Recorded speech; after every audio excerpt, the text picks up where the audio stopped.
Inaresto sa magkakahiwalay na operasyon sa Iloilo City ang 42 Taiwanese at 2 Chinese na nanloloko umano sa ilang negosyante sa ibang bansa. Nagpapanggap daw mga ito bilang pulis, prosecutor at judge para makakuha ng pera sa mga biktima.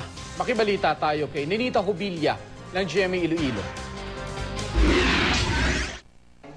Sinalakay ng mga tauhan ng Iloilo City Police Office at Anti-Cybercrime Group ng PNP mula sa Camp Crame sa Quezon City ang isang bahay sa Imperial 6 Subdivision sa lungsod ng Iloilo. Target ng mga pulis sa kumpirmahin ang ulat na nirerentahan ang naturang bahay ng grupo ng mga dayuhan na sangkot umano sa iligal na gawain. Dinatnan sa lugar ang 23 Taiwanese. Nakita rin sa lugar ang ilang computer, telepono, calculator at iba pang ginagamit umano ng grupo sa kanilang modus. Ang siste, tinatawagan daw ng mga Taiwanese ang kanilang mga negosyanteng biktima na taga-Taiwan din at mainland China.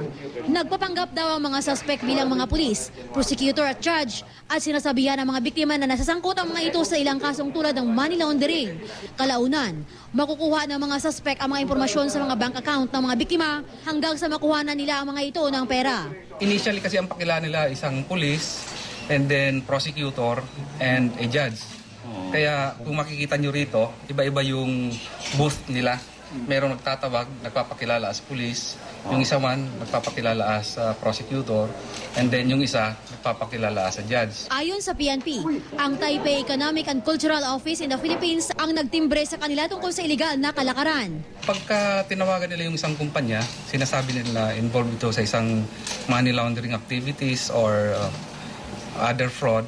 And then nakukumbinsi nila yung mga biktima nila na mailipat yung pera ng kumpanya doon sa security account na inopen nila.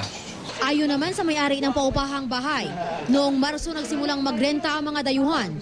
Wala raw kaalam-alam ang may-ari ng paupahan na may iligal na palang ginagawa ang mga Taiwanese.